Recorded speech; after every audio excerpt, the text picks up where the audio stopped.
Hi everyone, welcome back to my channel. Welcome if you are new. I'm back at it again talking about the foolishness from this year's convention, which is being held on jw.org. Now, it would not be a Jehovah's Witness convention if we did not have a little bit of homophobia, am I right?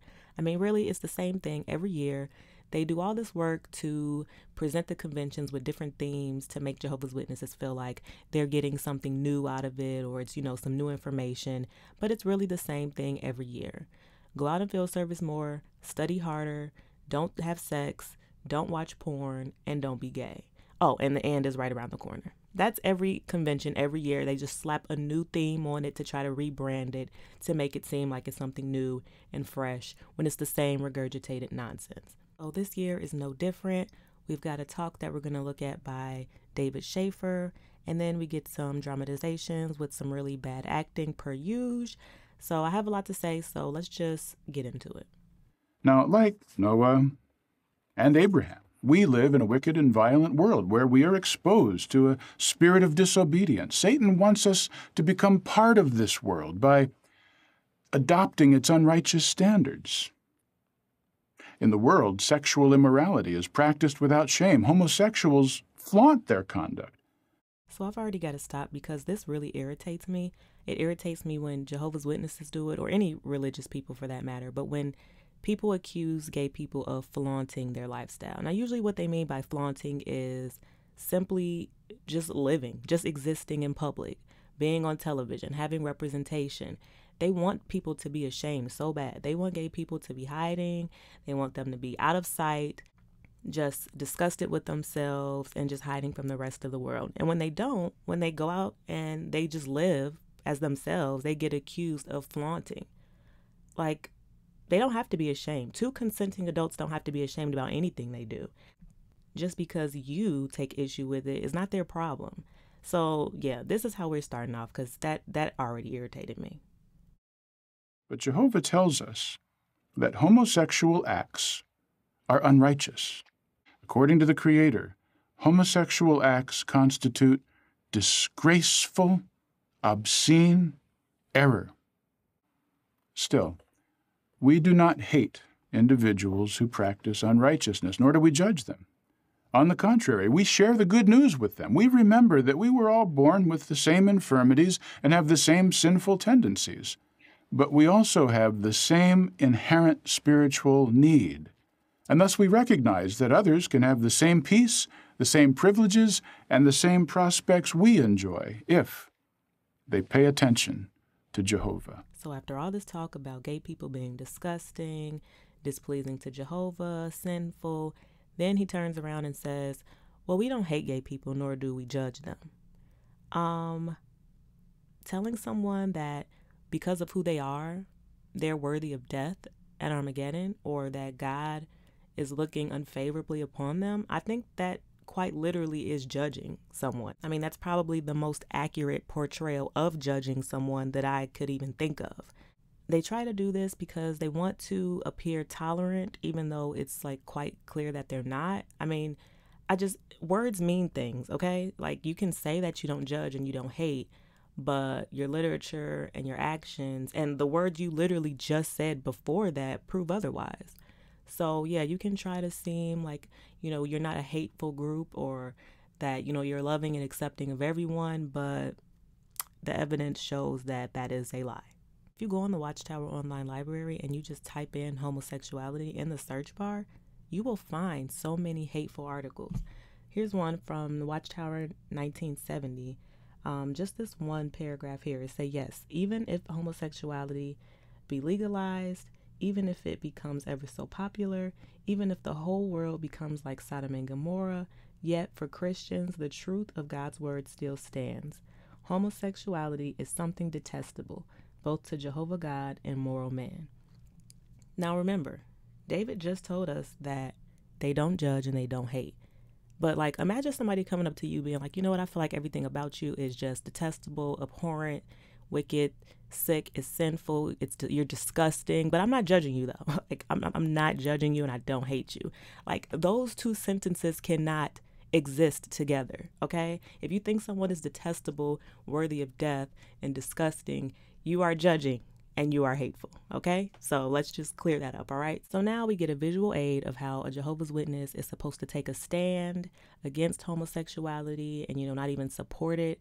So we're going to watch this dramatization that takes place in a work environment, and one of the employees is a Jehovah's Witness. Did you both get the email survey I sent? And you're both coming, right? I must have missed it. I was on calls all morning. What's this about? Well, the whole office is leaving early. We're going downtown to support the march for gay rights. She won't go. Why? It's against her religion. Some of her people came by my house, and when I asked, they said your church won't support gay marriage. Irene? It's true. As Jehovah's Witnesses, we hold to the Bible standard on marriage, which is only between a man and a woman. And we remain politically neutral. That's such ignorant thinking. I understand it's a sensitive subject. I have a daughter who deserves her rights. Trust me, Amber. As one of Jehovah's Witnesses, we believe everyone has a right to choose how they live. And I would never force my beliefs on anyone. But you won't go. Just as I would never force my beliefs on you, all I ask is the same respect. And no, I won't be going. I have to go back to work.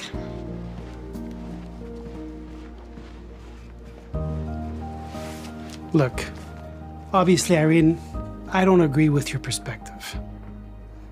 But I do appreciate that you're not pushing it on anyone else. Thank you. All right, so here we have a witness woman who's at work. She's asked if she's going to join the rest of her colleagues to support this march for gay rights. Of course, she's not going to go. And in all JW propaganda, the witness has to be the victim, okay? And every time they put out a video, they always portray supporters of gay rights or gay people as very argumentative and confrontational and rude. It reminds me of this other video where a woman who supports gay rights just starts screaming at a witness in the middle of a checkout line over a bracelet. Shall I put it in the bag, or do you want to wear it now? No, thank you.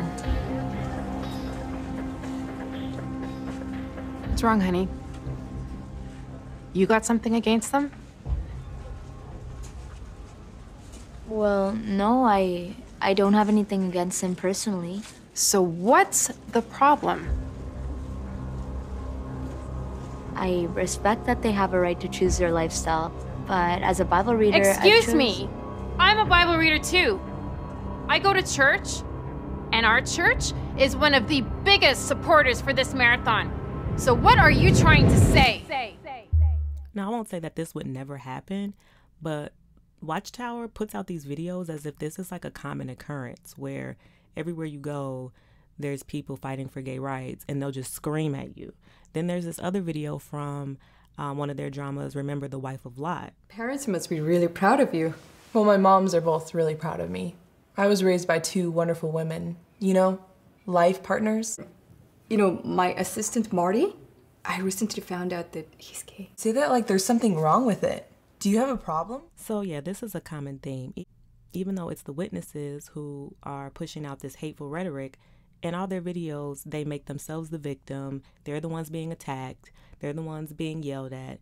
They're the ones being the recipients of all this attitude. I actually laughed out loud when I first watched this video, and the witness worker goes, just as I would never force my beliefs on you, all I want is that same respect. And come on, okay? Witnesses' whole lives revolve around forcing their beliefs on others. There's an entire hierarchy within the congregation based on how many hours a month you spend trying to force your beliefs on other people. And not only are witnesses encouraged to just go door knocking or to write letters or, to witness to people in parking lots, they're also instructed to preach to people at work, to use their workplace or where they go to school as their territory.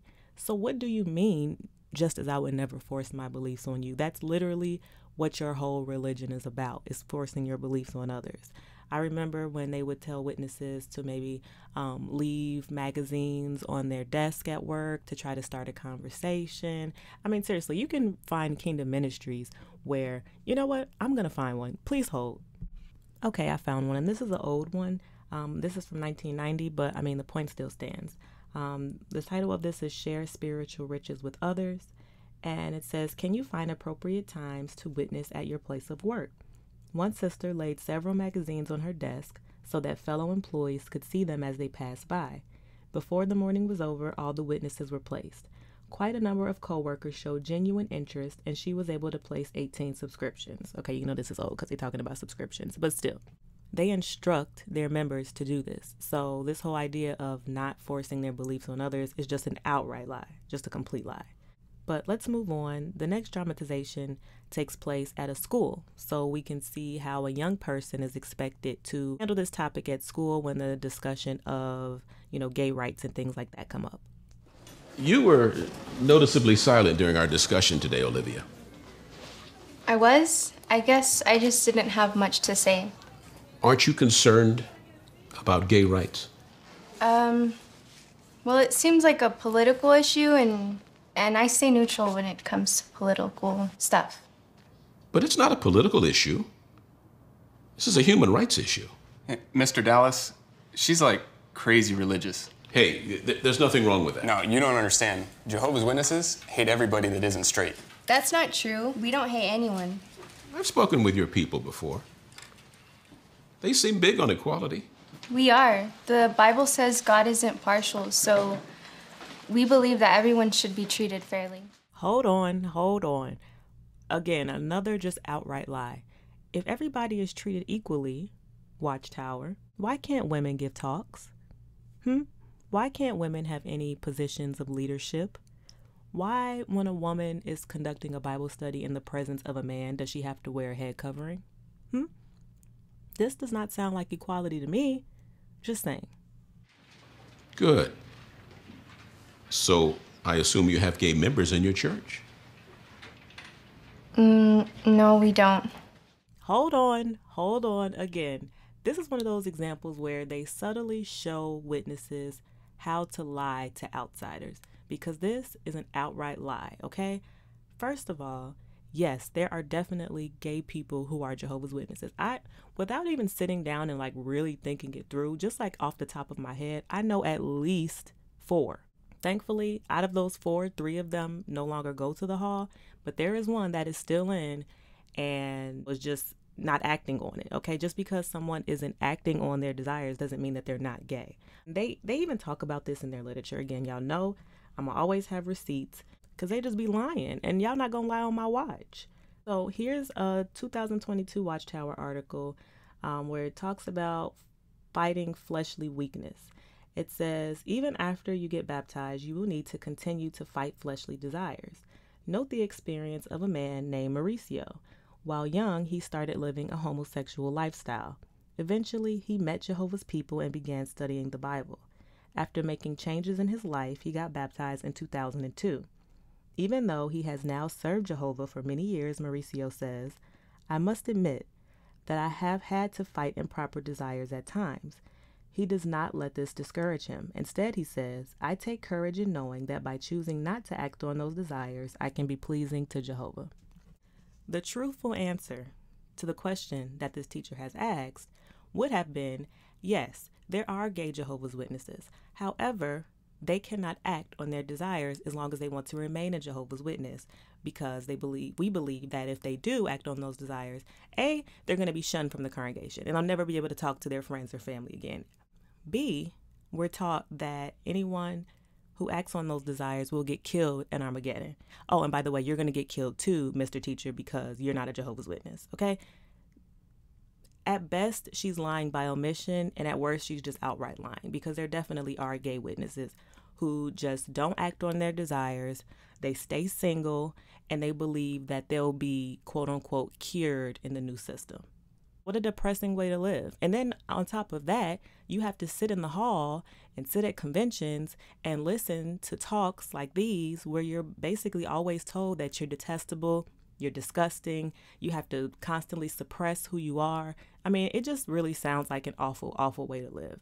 So yeah, she's really been deceitful with that answer. And again, this is how they train witnesses to talk to outsiders. But I thought you just said everyone should be treated equal. I'm confused. This is probably the most realistic part of the video because I'm confused too, teacher. I am very confused as well. Called it.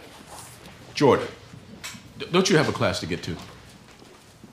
As I was saying, how is that not a little hypocritical? Saying that you love everyone and then excluding certain people.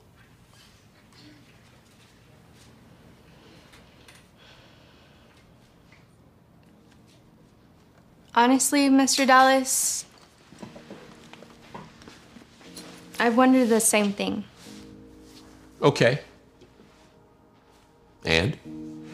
Well, I researched it in the Bible, and I realized that God accepts all people, but he doesn't accept all conduct. What does that mean? It means that you can't be abusing drugs, you can't be stealing or being violent and still be a witness. There's just certain actions that God just doesn't accept. Including how someone expresses their sexuality? In some cases, yes. We follow God's standards, not having sex without being married. Well, if that's how you feel, that's your right. Personally, it seems a tad archaic to me, but to each their own.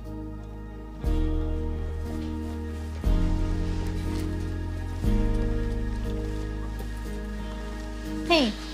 Hey. Does the Bible really say all that? Yeah, it does. Okay.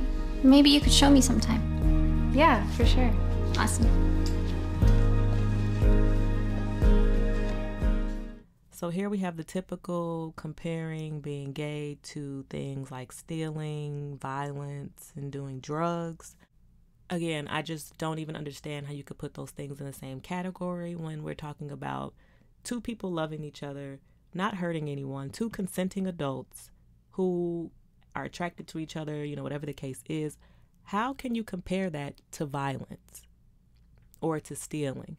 How can you compare that to an action that is actively hurting someone else? They try to make this seem like this explanation just makes so much sense, and it doesn't. The teacher has the right idea. The teacher, you know, he's trying to stay professional because he don't want to lose his job, but he like, this don't make no type of sense.